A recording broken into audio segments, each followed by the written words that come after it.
प्रभु कह रहे हैं अवाच्य वादांश्च बहून वदिष्यन्ति तवाहिताः निंदन सामर्थ्यम ततो दुख तरम नुकिम। ये तेरे जो द्वेष करने वाले लोग हैं ना, इतनी अशांति पैदा कर देंगे कि तुम सह नहीं पाओगे। तेरी निंदा करेंगे, सामने बड़ा वीर बनता है, हम परमार्थ पथ पे चलेंगे, भजन करेंगे, और पीला पहन लिया, लाल पहन लिया, वृंदावन वासी हो गए, क्या हुआ? आ गए ना लौट के वहीं। नाटक।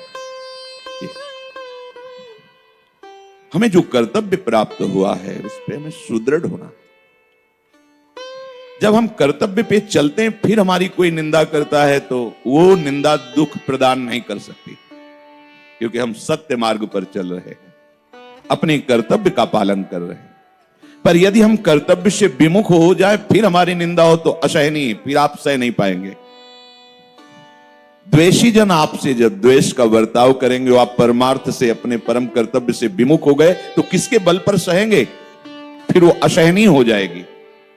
बहुत से ना कहने योग्य वचन तेरे लिए कहेंगे। निंदा तब सामर्थ्यम, तुम्हारी सामर्थ्य की निंदा कर, ततो दुख तरम नुकिम, इससे बड़ा और क्या दुख होगा? ठीक भगवान को तुरंत अगला श्लोक बोलना पड़ा, बोले सुख दुखे, अभी है भगवत प्राप्ति, सुख दुखे समय कृत्वा लाभा लाभौ जया जयौ ततो युद्धाय युज्यस्व नैवं पापमवाप्स्यसि। हे अर्जुन, अब मेरी बात सुन। जय पराजय में, लाभ हानि में, सुख दुख में तुम समान भाव रखो। अब आ गई साधना, यह है परमार्थ का स्वरूप। जय पराजय में, लाभ हानि में और सुख दुख में समय कृत्वा, समान भाव लो, ये महात्मा का लक्षण है, ये परमार्थी का लक्षण है, भगवत प्राप्ति के मार्ग में चलने वाले उपासक का लक्षण है। बहुत सुंदर बात भगवान ने बताई।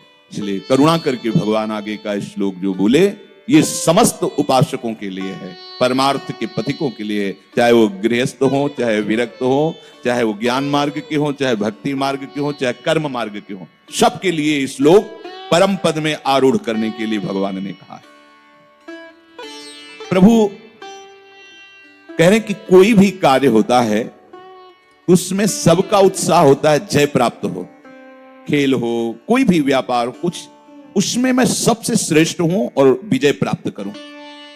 अगर मैं अमुक कार्य में लगा हूं तो वो सफल हो ही जाना चाहिए।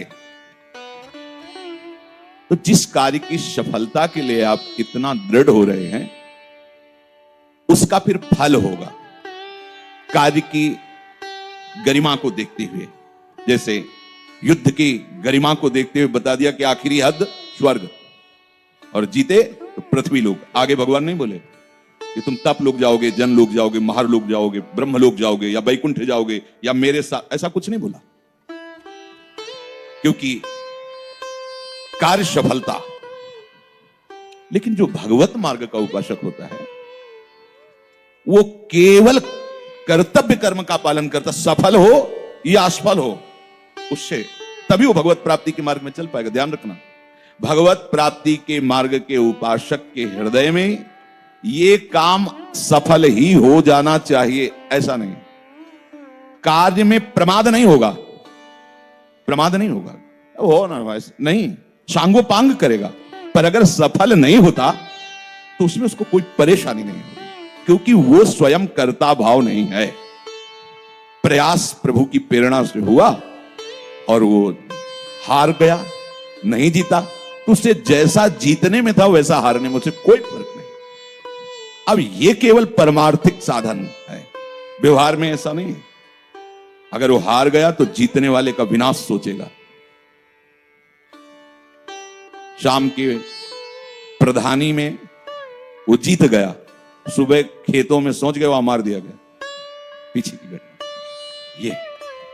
ये भगवत प्राप्ति के लिए, परम पद में आरूढ़ होने के लिए कोई भी कार्य जो आप संसारिक भी कर रहे हो उसको भगवत भाव से करो और सम भाव लाओ।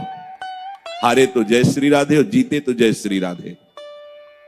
प्रभु ने कहा जया अजयो, विजय में और पराजय में, विजय में लाभ होता है, पराजय में ऐसा लगता है हानि हो गई। तो प्रभु ने कहा लाभा अलाभो, जया जयो, विजय और हार में, तो विजय में लाभ दिखाई देता है और हार में हानि दिखाई देती है। तीसरा शब्द प्रभु ने कहा सुख दुखे, लाभ में सुख, विजय, लाभ, सुख, हानि हार में अनुभव होती है और दुख, ये संसारी पुरुष का लक्षण है। प्रभु कह रहे हैं यदि इस श्लोक के परिणाम से असंतुष्ट हो तो आओ तुम्हें एक मैं ये बात बताता हूं कि हार और जीत में, लाभ और हानि में, सुख और दुख में समान भाव कर लो तो ये समता तुमको मेरी प्राप्ति करा देगी। कार्य युद्ध का है, कर्तव्य का, लेकिन उसमें सम हो जाओ तो तुम मेरे को प्राप्त हो जाओगे। शरणागत भक्त इसी श्लोक को अपने जीवन में समाहित कर लेता है। कुछ भक्त जन ऐसे होते हैं जिनके हृदय में कामना होती है, मुझे अमुक वस्तु मिल जाए, अमुक पदार्थ मिल जाए, पर वो केवल प्रभु के आश्रित होकर। ध्यान रखना, बहुत ध्यान से सुनना, क्योंकि ये हमारे भक्ति की दृढ़ नींव है। अगर ये हिल गई तो फिर चल नहीं पाओगे इस मार्ग में। भक्त के हृदय में अभी वो स्थिति तो आई नहीं, तो चाह होती है। चाह का मतलब होता है अभाव, अभाव में ही चाह होती है, समझ रहे? कमी में चाह होती है। कमी का अनुभव देह को लेके होता है। एक एक बात समझते जा। चाह कहां होती है? जहां कमी होती है। जहां कमी है वो क्षेत्र क्या है? देह, स्थूल देह, सूक्ष्म देह, कारण देह, स्वरूप में नहीं। अब उसे स्वरूप का ज्ञान भी नहीं है, देह भाव में है, पर परमार्थ में चलना निश्चय कर लिया है, कामनाएं उसके अंदर है। अब उसे क्या करना चाहिए? उसे दृढ़ विश्वास कर लेना चाहिए कि मेरी कमी की पूर्ति, अभाव की पूर्ति, चाह की पूर्ति प्रभु करेंगे। ठीक? क्योंकि वो सबके समुद्र हैं। ज्ञान की चाह हो, भक्ति की चाह हो, आनंद की चाह हो, ऐश्वर्य की चाह हो, जो भी चाह हो उसके वो समुद्र हैं। विश्वास उस भक्त को होता है कि मेरी चाह प्रभु पूर्ण करेंगे। अब वो ये इस विश्वास के साथ ये निर्भरता हो जाती कि यदि वो मेरे लायक चाह होगी तो पूर्ण करेंगे, नहीं तो नहीं करेंगे। अच्छे से समझते जाना तो आपका परमार्थ भगवत मार्ग पुष्ट हो जाएगा। वो उस एक छोटे बच्चे की तरह प्रभु के ऊपर निर्भर होकर विश्वास करता है। जैसे छोटा शिशु बिस्तर में पड़ा है, लघु शंका कर दी है, ठंडी का समय है, गीला हो गया है। अब वो ये जान नहीं पा रहा कि मैं इससे कैसे निवृत्त होऊं। मुझे गर्म वस्त्र उड़ाए जाएं, जो गीले हो गए वो हटा दिए जाएं। वो कह नहीं रहा, पर वो रो रहा है। रोना सुनकर के मां आती है और जब उस दशा को देखती तो वस्त्र बदलती है, उसको दुलार करती है, हृदय से लगाती है। ऐसे ही भक्त को आवश्यकता तो जान पड़ी कि ऐसा हो जाता तो अच्छा है, चाह जान पड़ी, कमी जान पड़ी। ये उत्तम भक्त की बात हम नहीं कर रहे। इस शरीर भाव को लेकर प्राय इसी में अपनी कुछ संकट हैं, अपनी कुछ चाहें हैं, अपनी कुछ मान्यताएं हैं, धारणाएं हैं। अभी ये निर्भर भक्त नहीं है, पर उसी मार्ग में चलना है इसे। तो कैसी धारणा करे कि सब कुछ देने में समर्थ मेरे प्रभु हैं। अब अपनी चाह मैं प्रभु के चरणों में समर्पित करता हूं। क्या मेरा मंगल होगा इस चाह से, या कैसे इस चाह की पूर्ति होगी और होनी चाहिए कि नहीं, ये सब बातें प्रभु के ऊपर हम छोड़ देते हैं। हम चाह तो नहीं छोड़ पाए, पर इस चाह को प्रभु के ऊपर छोड़ देते हैं। और वो सर्वज्ञ हैं, सर्वशक्तिमान हैं, वो आपकी बात जानते हैं। अब वो प्रभु क्या विधान करते हैं ये तुम्हें केवल देखना है और उस विधान में संतुष्ट होना है। ये बात पकड़ना है आपको। प्रभु के द्वारा किए हुए विधान में तुम्हें संतुष्ट होना है। यदि असफलता से तुम्हारे हृदय में संसार के प्रति वैराग्य होकर भगवत प्रेम प्राप्त करने का भाव सुदृढ़ प्रभु देख रहे, तो कभी तुम्हें सफल नहीं होने देंगे। हर जगह तुम्हें असफल होगा। तब लगेगा तुम्हारे अहंकार को कि मैं नीच किसी काबिल नहीं, त्राहिमाम शरणागत सोई उठा लेंगे। ध्यान रखना, ऐसा मत अविश्वास करना कि भजन करता हूं, प्रभु की शरण में हूं, मेरी चाह पूरी नहीं हुई, जब देखो जहां देखो वहीं असफलता, इसका मतलब है कोई प्रभु नहीं है, कोई मेरी बात नहीं सुन रहा, ऐसा मत मानना। वो असफलता दी ही जा रही परम सफलता के लिए।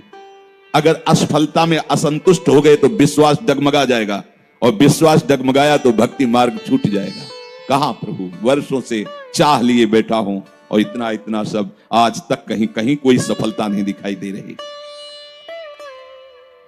वो निर्णय प्रभु के ऊपर छोड़ देता है भक्त। और दूसरी कोटि का भक्त, जिसे भक्त कहते हैं, अभी वो भक्त बनने वाले की बात कहेंगे, जो दूसरी कोटि का भक्त होता है, प्रणाम है ऐसे भक्त को, वो केवल केवल भजन करना चाहता है। बस भगवान मिले कि ना मिले, सिद्धि मिले कि ना मिले, काम क्रोध जाए कि ना जाए, हमसे इसे कोई मतलब नहीं। हर क्षण मधुर मधुर केवल प्रभु का भजन बनता रहे, उनकी स्मृति बनती रहे। जब उनका मन आवे मिलने, जब उनका मन आवे विकार हटा दे, राधा राधा, कितना आनंद है। अभी देखो, अच्छा विकार होता कहां है, समझना चतुराई है ये। जब भजन नहीं होता, विषय चिंतन होता है, तब विकार होता है। भजन हो रहा है तो विषय चिंतन नहीं हो रहा, जब चिंतन ही नहीं हो रहा तो उसकी सत्ता ही नहीं है। केवल भगवत चिंतन की मांग कोई बिरला होता है ऐसा। पहली जो अभी बात बताई गई, लगभग लगभग इसी में सब होते हैं।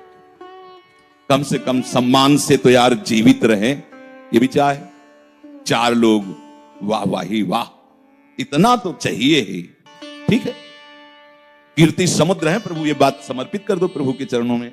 उनको लगेगा तो इसके विपरीत सैकड़ों बार तुम्हारा अपमान करवाएंगे, नशा हिरन हो जाएगा कीर्ति का। अगर उनको लगा कि संभल करके निकल जाएगा तो दे भी सकते हैं, वो सच्चे हैं, सत्य हैं, वो वही करेंगे जिससे तुम्हारा मंगल होगा। आप कभी अविश्वास मत करना, उनके हर विधान में परम मंगल छुपा हुआ है। जो निरंतर भजन करना चाहता है, भगवान उसके अधीन होते हैं। उसको यह भी फिक्र नहीं होती कि कब प्रभु के दर्शन होंगे, कैसे प्रभु के दर्शन होंगे। वे सब प्रभु को स्वतंत्र कर, आपका जब मन हो जैसे। क्यों ऐसा, क्यों? क्योंकि भजन करने में उसको इतना आनंद प्राप्त हो रहा है। और जब भजन में आप तन्मय होंगे तो आप कहो कि प्रभु कभी मत मिलना, वो दूर नहीं रह सकते, वो आपके नेत्र में मन में समा जाएंगे, क्योंकि नाम नामी एक ही है। तो नाम चल रहा है तो रूप लीला सब चल, ये बड़ी चतुरतापूर्ण भक्ति का स्वरूप प्रकाशित हुआ। कुछ नहीं चाहिए, भगवत दर्शन की भी, भगवत भजन की। ये खास बात अपने बड़े बड़े महापुरुषों से सुनी है कि जो उत्तम भक्त होता है, किसी भी तरह की कोई शर्त नहीं, केवल भजन, भजन के लिए भजन। श्री हरिवंश नाम नित कहो, और नाम प्रताप नाम फल लहो, नाम हमारी गति सदा। ये है, रात दिन नाम जप कर रहे हैं, और नाम का फल नाम में प्रीति होना, और नाम ही हमारी गति। अब हमें कोई गति नहीं चाहिए, कोई मति नहीं चाहिए, कोई फल नहीं चाहिए, निरंतर भजन चल रहा है। जब कोई शर्त आपने नहीं रखी तो कोई शर्त आपने भी नहीं रखी। बिना शर्त के आप प्रेम कर रहे हो तो बिना शर्त के वो बिक गए। अब कोई परीक्षा नहीं, कोई प्रश्न नहीं। ध्यान रखना, ये प्रश्न और परीक्षाएं जितनी बातें हैं, ये सब पहले में हैं, जो अभी वर्ण, इसमें नहीं। उसकी चाह ही नहीं है।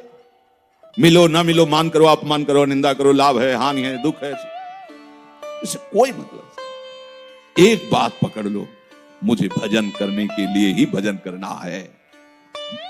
आपको क्या मिला इतने दिनों से भजन कर रहे हो? यही कि इतने दिनों से हमारा समय भजन में जा रहा है, यही मिला। और क्या? नहीं, कोई भगवान कोई अनुभव हमें जरूरत नहीं है। राधा राधा राधा राधा। देखो तो आप करके, जो शास्त्र कह रहे, महापुरुष कह रहे, इसमें बहुत रहस्य होते हैं। आपको लोग दर्शन की भी लालसा नहीं, इसलिए कि वो समा गए तुम में। रोम रोम हरि रमि रहे, रही न ये कोट हो। आप देखो तो कर, ये संतों की बड़ी रहस्यमयी वाणी होती है। भगवान स्वयं मिलने के लिए व्याकुल रहते हैं ऐसे भक्त से, मिलने के लिए। भगवान स्वयं सेवा का अवसर देखते रहते, तभी मल भरी लंगोटी धो रहे हैं। ये बहुत ऊंची भक्ति का स्वरूप है। जैसे स्नेहमयी मां समर्पित बालक के प्रति हर क्षण उसी का चिंतन करती रहती है, ऐसे ही वात्सल्य समुद्र भगवान हर क्षण उस भक्त का चिंतन करते रहते हैं जिसकी कोई शर्त नहीं, कोई मांग नहीं, बस केवल भजन के लिए भजन। संसार में देखने को मिलता है कि एक अल्पज्ञ, अल्प शक्ति वाले को भी जब अपना मान लेता है या उस पर विश्वास कर लेता है तो निर्भय हो जाता है। जैसे एक पत्नी पति को, या किसी बलवान को एक परिवार में दूसरे किसी बलवान को, या जैसे कोई रोगी किसी डॉक्टर को, अब वो क्या औषधि दे रहा, कोई परिचय नहीं, और उसने कह दिया हम ये डिग्रियां प्राप्त किए, इस रोग के हम ज्ञानी हैं, हम जो औषधि देंगे बिल्कुल निश्चिंत हो जाओ, आप रोग मुक्त हो जाओगे। हम विश्वास कर लेते हैं और कहीं ना कहीं हमारे हृदय से भय जाने लगता है कि अच्छा डॉक्टर मिल गया है, लेकिन वो धोखा है, वो अल्पज्ञ है, उसको एक सीमा का ज्ञान है। और असीम ज्ञान वाले प्रभु, आज तक प्रभु के द्वारा कोई धोखा नहीं हुआ किसी के साथ। कहीं कोई इतिहास में मंगल भवन है, जिनको तीक्ष्ण बाणों से बेधा, उनको भी ऋषि मुनियों के द्वारा वांछित परम पद प्रदान किया, ऐसे मंगल भवन है। हमारा पूरा का पूरा समर्पण प्रभु के चरणों में हो जाना चाहिए। ये वही कर सकता है जिसका ध्येय बन गया है संसार से मुक्त होना। कोई भी लौकिक पारलौकिक पद, ऐश्वर्य, भोग सामग्री अगर आपके हृदय में इनका स्थान है तो आप पहले जो वर्णन हुआ उस कोटि के भक्त हैं, उसके लिए भी उपाय बता दिया। समर्पित करके निश्चिंत हो जाओ, जैसा विधान हो रहा है, दुख सुख के समय कृत्वा लाभा लाभो जया जयो, वो चाहे सफल हो या असफल हो, लाभ हो या हानि हो, सुख या दुख को समान रखना, क्योंकि वो सर्वज्ञ वही विधान करेगा जिससे तुम्हारा मंगल होगा। जब साधक लौकिक पारलौकिक समस्त भोगों से वैराग्य प्राप्त कर लेता है, तब उसके हृदय में दैवी शक्तियों का प्रादुर्भाव होता है, दिव्य। उसका अंतःकरण एकदम निर्मल शुद्ध सात्विक होने लगता है। इंद्रियां स्वाभाविक अंतर्मुख रहती हैं, बहिर्मुखता नष्ट हो जाती है, क्योंकि चाह से ही बहिर्मुख होता है। घर से बाहर कब निकलता है? जब काम होता है। अब काम है नहीं, चाह है नहीं, तो इंद्रियां अब अंतर्मुख हो गई, बहिर्मुख नहीं। मन को विषय अच्छा ही नहीं लगता। कैसी सुंदर स्थिति है, मन को विषयों से हटाते उसी में चिपकता है, क्योंकि मलयुक्त है। और जो केवल भजन के लिए भजन करता है, उसकी इंद्रियां अंतर्मुख हो जाती है, हृदय पवित्र हो जाता है, मन विषयों की तरफ जाता ही नहीं है।